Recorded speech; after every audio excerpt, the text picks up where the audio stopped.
जादुई नदी की कहानी तो हमें बहुत अच्छी सुनाई। अब आप हमें ये तो बताओ कि आप जादुई सोने के घर में क्यों नहीं रहती हो? बेटा, इसके पहले भी एक कहानी है।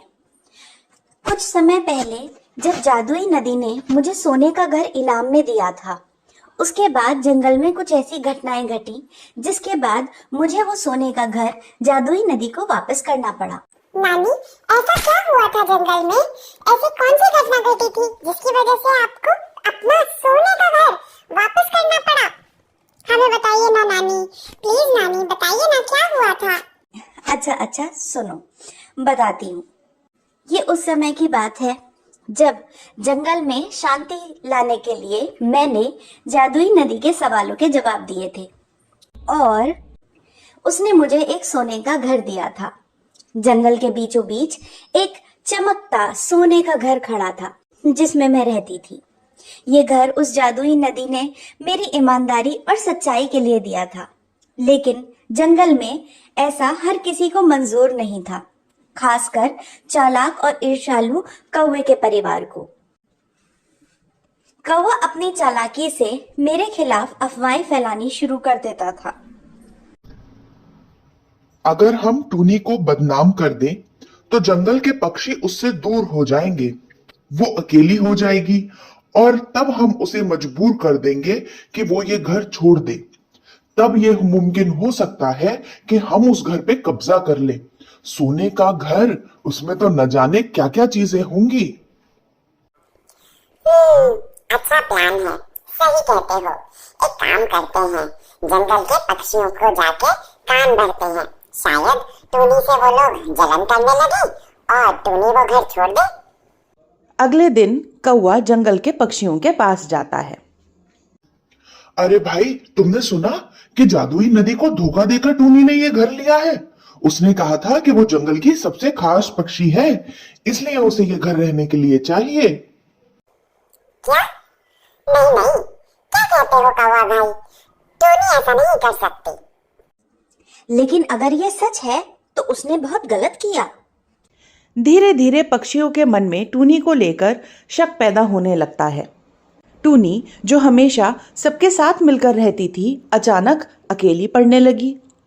वो ऐसे ही उड़ते हुए जा रही थी, सबसे बोलने की कोशिश करती, कोई उससे बात ही नहीं करता। कौवे ने अपनी अगली साजिश रची।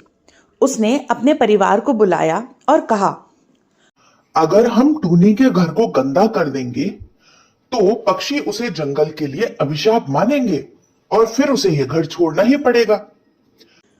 रात के समय कौवा और उसके परिवार ने टूनी के घर के चारों तरफ कचरे और पत्तियां बिखेर दी। सुबह होते ही सारे पक्षी इकट्ठा हो गए। देखो, टूनी का घर कितना गंदा हो गया। ये तो हमारे जंगल को खराब कर रहा है। अगर ये चलता रहा तो पूरा जंगल खराब हो जाएगा। हाँ, ये तो इसलिए है क्योंकि अब तो उसके पास सोने का घर है। अब तो वो अपने आप को बड़ा पक्षी समझती है ना। अब वो ये घर की साफ सफाई और सुंदरता का ध्यान क्यों रखेगी? अब तो वो जाके नदी से नौकर चाकर और मांग कर लाएगी। टूनी को समझ नहीं आ रहा था कि ये सब कौन कर रहा है। आज तक तो जंगल के सारे पशु पक्षी उससे बहुत प्यार किया करते थे। अचानक सब उसके लिए इस तरीके की बातें क्यों कर रहे थे? वह दुखी होकर चुपचाप सब सुनती रहती है। जब कौवे ने देखा कि उसकी पहली 2 साजिशें पूरी तरह सफल नहीं हुई, तो उसने टूनी को डराने का फैसला किया। अगर टूनी खुद ही डर के इस घर को छोड़ दे तो हमारा काम आसान हो जाएगा। बात तो तुम ठीक रहे हो, लेकिन हमें इसके लिए कुछ और चालाकियां करनी पड़ेंगी। तुम ठीक कह रही हो। ये टूनी तो कुछ जरूरत से ज्यादा ही हिम्मत वाली निकली। अगर कोई और पक्षी होता तो जंगल के पक्षियों की इतनी बेइज्जती करने के बाद खुद ही जंगल छोड़कर चला जाता। कौवे ने रात में अपने परिवार के साथ टूनी के घर के पास जाकर शोर मचाया। उसने जोर जोर से पंख फड़फड़ाए और डरावनी आवाजें निकालना शुरू कर दी। ये जंगल अब तुम्हारे लिए नहीं है टूनी, तुम्हें इसे छोड़कर जाना पड़ेगा। ये घर अब तुम्हारे रहने लायक नहीं है। यहाँ से तुम चले जाओ, नहीं तो जंगल के सभी पशु पक्षी तुम्हें यहाँ से धक्के मार के निकाल देंगे। रात में कौवों द्वारा टूनी को डराने की हर संभव कोशिश करी गई। उधर चुपचाप ये सारी बातें टूनी बैठकर सुन रही थी। अंदर ही अंदर उसका दिल टूट गया था। पता नहीं, मैं तो सच्चे दिल से इन सब लोगों के लिए अच्छा ही सोचती हूँ। ये मेरे साथ ऐसा क्यों कर रहे हैं? कौवे ने बाकी पक्षियों को टूनी के खिलाफ भड़काने के लिए एक और प्रयास किया। क्या तुमने कभी सोचा कि टूनी ने ही क्यों सोने का घर लिया? क्या वो खुद को हमसे बेहतर मानती है? शायद तुम सही कह रहे हो। टूनी अब शायद हम लोगों को अपना दोस्त नहीं मानती। धीरे धीरे जंगल के बाकी पक्षियों के मन में जलन और गुस्सा बढ़ने लगा। वो टूनी से बात करना बिल्कुल ही बंद कर देते हैं। टूनी इन साजिशों से बहुत ज्यादा परेशान हो जाती है, लेकिन उसने फैसला किया कि वह जादुई नदी के पास वापस जाएगी और सोने का घर लौटा देगी। टूनी दुखी मन से नदी के पास वापस जाती है। नदी माँ, आपने मुझे ये घर मेरी मेहनत, ईमानदारी और जंगल की भलाई सोचने के लिए दिया था, लेकिन अब ये घर मेरे दोस्तों और मेरे बीच दूरियां बढ़ा रहा है। मैं इसे वापस करना चाहती हूँ। ओ टूनी, तुमने फिर से साबित कर दिया कि तुम्हारा दिल सोने से भी ज्यादा अनमोल है। तुमने अपने साथियों के लिए इतना बड़ा बलिदान करने का फैसला किया है। नदी टूनी से बहुत प्रभावित हुई। उसने टूनी को एक नया वरदान देने का फैसला किया।